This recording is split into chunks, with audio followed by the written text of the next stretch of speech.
So here we are in the town of Smythesdale. We're about 25 minutes southwest of Ballarat. Smythesdale is just a little country town, more a district really. 1,100 people, established along the train line in 1854, and we're in the cemetery.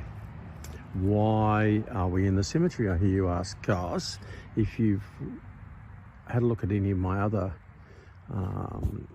videos, you'll see that when I see a cemetery, what do I see? I actually see a library. I see a library where all the stories of people who lived here and died here are kept. Some make their mark, some not so much, and some are completely lost to history. One of the good things, and I'm tempted to have a look at this one, it says this plaque commemorates those who are buried in unknown locations within the Scarsdale Smythesdale Cemetery. And I'm particularly touched by the second one from the bottom. Poor C. Furman, whoever he or she was,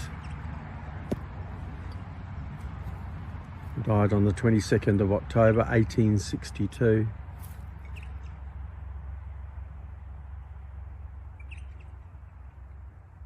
Also have a look at the Edgars. W. Edgar died on the 11th of December 1859, aged 32, and W. Edgar, aged 39 weeks, died 3 weeks later.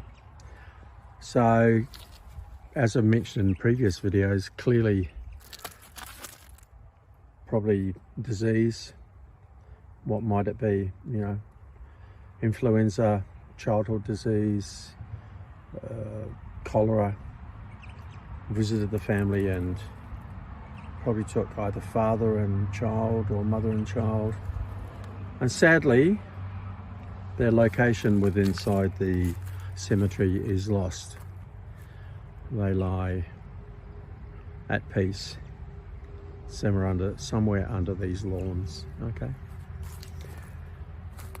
Lovely central, what my mother would call a lovely avenue. It's a bit early, I would say. These are, I'm not good at tree identification.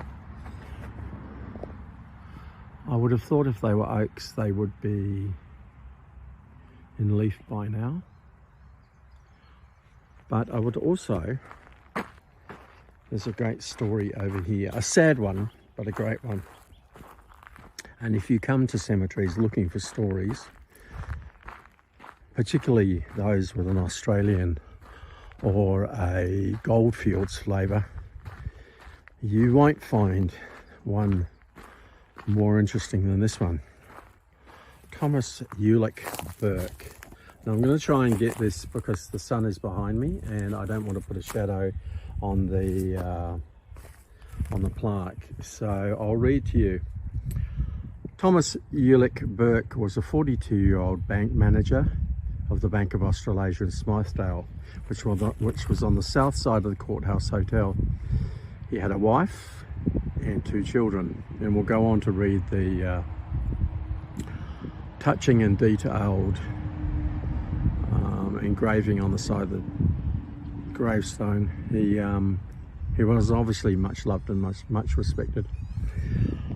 On Friday night, 10th of May 1867, he was returning from a gold buying trip at Break of Day, which is now Corondap, when he was shot in the head and robbed of gold and money to the value of £1,200.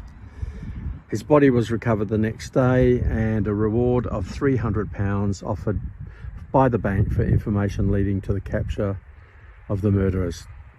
2 men, George Searle and Joseph Ballin, were apprehended a few days later, and the gold and money was found buried underneath the stable floor at the Cosmopolitan Hotel at Corondap, which was owned by George Searle, one of the accused. The pistol used was found by the black trackers from Carngham in a hollow log at the rear of the stables. Both men were remanded at the courthouse in Smythesdale and then tried in the Ballarat Circuit Court by Justice Redmond Barry from Melbourne. They were found guilty and hanged at Ballarat on the 7th of August 1867. And if we have a look here,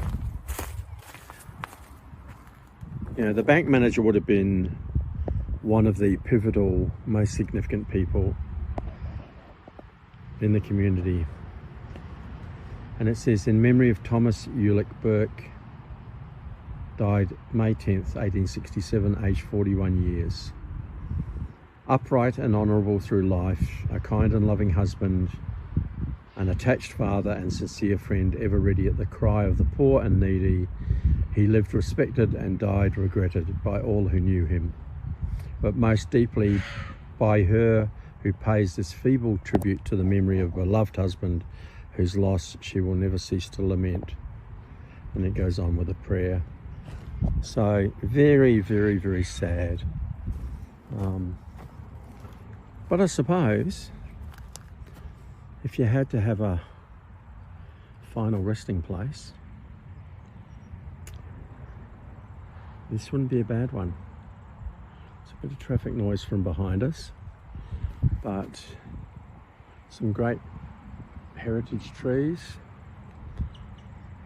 a lot of bird song, some maggies over there, and it's just a beautiful spot. So, another story from the Ballarat Goldfields.